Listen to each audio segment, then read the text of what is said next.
In the heart of America, where the southern plains meet the Ozark Plateau, lies a land of stunning contrast and resilient spirit. Oklahoma is home to a diverse tapestry of people and cultures, native tribes, descendants of pioneers, hardworking farmers, all Oklahomans, each with their own stories. It's here, beneath the rich prairies, that a precious black gold lies: oil.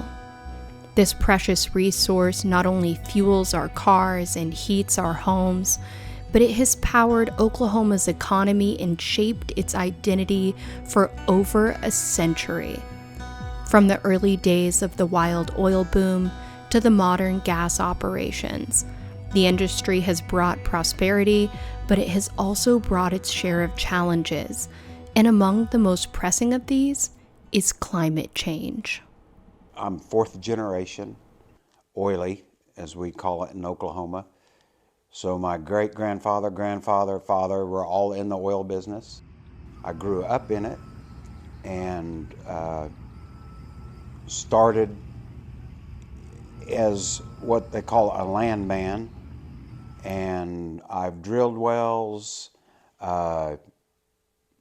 built production facilities, but the majority of my career in the oil and gas industry was building facilities for oil and gas companies, and facilities that were engineered and designed to be environmentally friendly and to build green facilities as much as can be done in the oil and gas industry.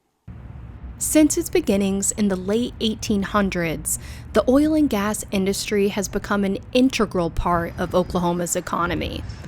In 2021, Oklahoma stood as the nation's fifth largest producer of marketed natural gas and the sixth largest producer of crude oil. When you think about the history of the oil and gas industry, you also have to think about the history of the nation, and it's intertwined with everything that we've done in this nation, even though most people don't realize it. During World War II, Hitler knew two things. He knew he could win the war if he could stop the Allies. And it's a ground war, it's a conventional war with armies, tanks, jeeps, trucks. And he knew if he could stop those trucks and tanks and jeeps, he could stop the armies and he could defeat the Allies. Well, those jeeps and tanks and trucks needed diesel fuel, gasoline, and tires. At that time, all tires were made out of rubber. So one of the first things that Hitler did was block the sea lanes from India, where the rubber plantations were, to the United States, where the refineries were that made tires. So we ran out of tires very quickly in Europe. And the President of the United States called on Bill Skelly, president of an Oklahoma oil company, and he said, "You have to come to Washington, D.C. You have to figure out how we can make tires out of oil and gas, out of oil, because we can't get rubber." And they figured it out. Oil is as Oklahoman as red dirt, with the industry employing 1 out of 4 Oklahomans and providing a staggering $32.8 billion in labor income to the state. So oil and gas is very much a lifestyle, very much a culture, not just in Oklahoma, but within the industry. But it's a very dominant industry in Oklahoma. So oil and gas in Oklahoma are one and the same thing. Now, we also have agriculture, we have space industry, we have some other industries, but all of those industries are intertwined with the oil and gas industry. Oil booms and busts have deeply influence Oklahoma's economy, bringing prosperity and hardships as the state's fortunes ebbed and flowed with the unpredictable oil market. And the oil industry cycles through boom and bust periods. And the booms are slow to develop, several years in the making, and then suddenly everyone wakes up and we realize we're in a boom. People are making money, employment is up, oil companies are hiring, oil companies are paying high wages, and those employees are buying cars and new homes and clothes, so retailers do well, auto dealerships are doing well, the real estate industry is on fire, and the whole economy thrives. When a bust occurs, the bust usually takes a month. And the next thing you know, we're in a bust. So it's pretty stressful. Oklahomans that are older than 25 have probably experienced one of those cycles. And it's something we learn to live with. And I think it has built a culture of resilience and self-reliance. And Oklahomans are known for that. The impact of the industry extends even further when we look at the state's gross domestic product. The oil and gas sector has contributed an enormous $57.7 billion to Oklahoma's GDP. Diversifying industry in the state of Oklahoma so that we're not as dependent on oil and gas is something that the state has been focused on for 25 years, at least. Other states, like Texas, have done a much better job than we have. But we're a smaller state, and unfortunately, even though we share a lot in common with our sister states, we're just not as progressive. And so we're slow. We're just slow to get things done. That's part of our conservative nature. We have an element of cautiousness in this state. We have a reluctance to try new things. And since we are a small state, population-wise, we are dominated by a relatively small group of people in a leadership position. And if they don't think it's a good idea, it's just not going to happen. But as we grapple with the effects of climate change and the call for environmental justice grows louder, the question emerges, can this legacy coexist with a sustainable future? So when you burn oil and gas, it produces an exhaust, and those exhausts are greenhouse gases. When we produce products, those products like carpet, paints, plastics, long after they're produced, they still emit gases. And without getting too scientific, that's part of the oxidation process of any natural product. All things oxidize, all things rust, all things decay. From the moment they're produced, then they start decaying. That's the oxidation process. So when a product that's been produced by oil and gas starts its life cycle, it emits gases, and those gases are known as VOCs. Those are greenhouse gases. But at the start of 2021, Oklahoma had 5 operable petroleum refineries with a combined daily processing capacity of almost 522,000 barrels. In this energy-rich state, contentious debates about climate change still persist. While the scientific consensus is solid, public opinion remains divided. the concept of environmental responsibility in the oil and gas industry and how it intersects with the industry is the recognition that oil and gas is a hazardous substance and it needs to be treated as such.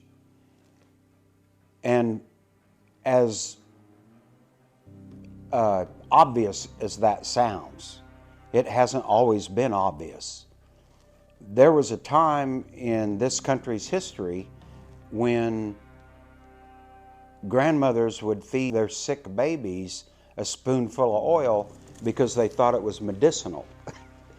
And we just didn't know.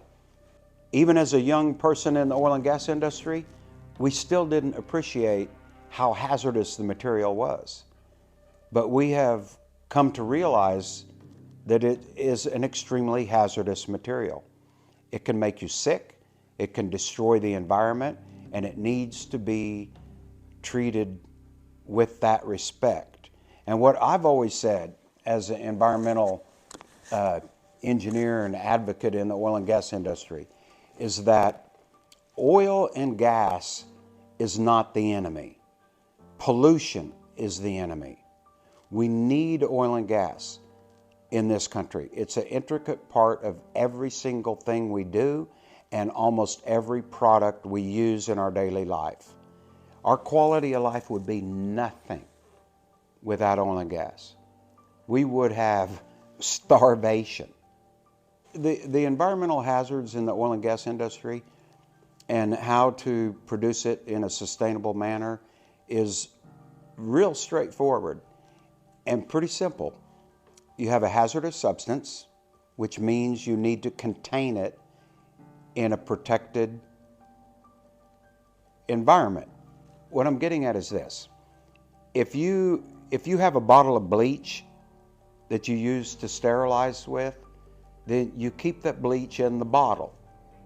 You don't pour a big bowl of bleach out and sit it on the counter where it could spill and ruin the carpet or get on people and burn their skin. You keep it in a safe container. We maintain pipeline standards, we maintain storage standards, we maintain double containment. So if the primary containment, the primary tank were to develop a leak, we have secondary containment that will capture the leak. So all we're trying to do is keep this hazardous substance contained in a safe container and to keep it out of the air and out of the water and off the soil. The implications are considerable, especially as the effects of climate change become more apparent in the state of Oklahoma. The state's agriculture, a key economic driver, is particularly vulnerable to prolonged droughts, a potential consequence of global warming. But some in the state deny that climate change exists altogether. When people say that, they fall into one of two camps, if they're serious about it. I think some people just mimic it because that's what they've heard, and they're not serious. They don't know what they're saying. They're just mimicking what they heard someone else say. But the people that have given it some thought and are very serious about denying the existence of climate change, then they fall into one of two camps. They either fall into the camp of what I would call uneducated, who don't understand climate, don't understand geology, and they simply deny what they don't understand. They don't understand it, they can't explain it, then it must not exist. Then there's the other camp, and that's the political camp. They deny it for political reasons. They have an agenda that they're trying to push one way or another, and so they deny it because it benefits their agenda. And a lot of those people are not ignorant at all. Party affiliation and political ideology often shape these perspectives more than education. Elite cues from prominent voices associated with the major U.S. political parties often guide public opinion, especially on complex issues such as global warming. In a recent study conducted in Oklahoma, evidence showed that Republicans perceived less risk from global warming compared to their Democratic counterparts. Further, they were more likely to dismiss human activities as the cause of these phenomena. Climate change became a partisan issue in the same way environmental protection became a partisan issue. And it's sad that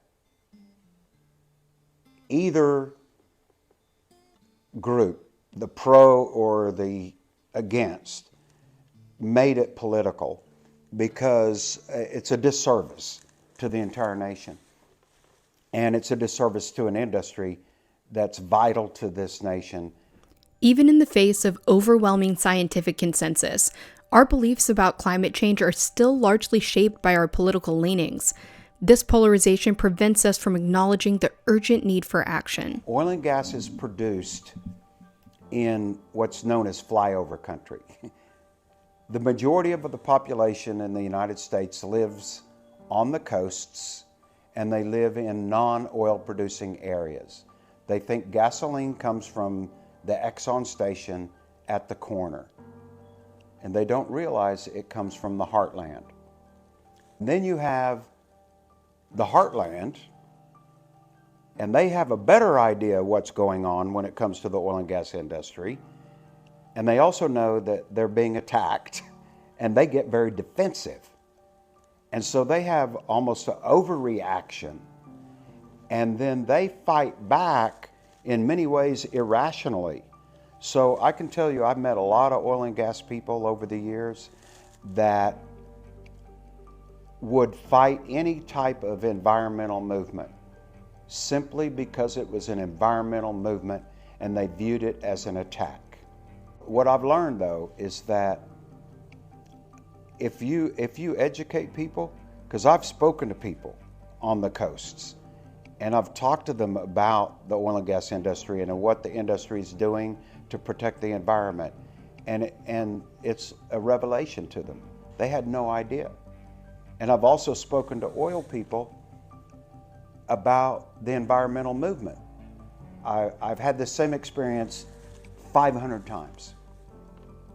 And that is, I'm talking to an oil man about environmental responsibility, and I'm getting a lot of pushback because it's environmentalism, it's tree huggers, it's the liberals, it's this, it's that. And then I start talking to them about the farm that they grew up on, and the creek that they fish in, and the land they hunt on, and the rivers that their children swim in, and how much they love all that. Because most of these oil people, they live in the heartland, they live in the rural areas, and they hunt, and they fish, and they camp, and they hike. But once you talk to them in those terms, then they realize that they are naturalists. They are environmentalists. And when you can get them to realize that environmental movement is not the enemy, then they are your greatest advocates. Experts have made it clear. Continuing on this path may lead to irreversible damage, yet political ideology and polarization often color our perceptions of these critical issues. But as we face the harsh realities of climate change and the accompanying health risks, Oklahomans are at a critical crossroads. Our lifestyle is the enemy. It's not an industry. It's not irreversible. We need to evolve. We need to evolve as a society, and I think we are. As Oklahoma and the world faces the pressing challenge of climate change, it is clear that the divisive landscape of political partisanship threatens our ability to find common ground. If we don't grow, then it will be our downfall. Societies historically have evolved and changed. And really, in the grand scheme of things, they've almost always changed for the better. Even though that outgoing generation never thinks it's for the better, the incoming generation is just ever so slightly more enlightened until they get to be the outgoing generation, and then they're upset because it's not like the good old days. But in the good old days, going back 800 years, things were pretty brutal. And things that were commonplace 800 years ago are crimes today. And I think 800 years from now, things that we take for granted will be crimes. And if not crimes, people will look at it as if, what were those people thinking? We'll get there. I think Oklahoma will be probably among the last 3 states to get there. But we'll get there. There is hope, and the solution lies in finding commonality and coming together as Oklahomans and as Americans. But we have to learn to balance our economic needs and the health of our planet. Change begins in our own backyards. It's about believing in the possibility of a future that's prosperous, healthy, and sustainable. It's about remembering what we all have in common: the land, the air, the water, our home.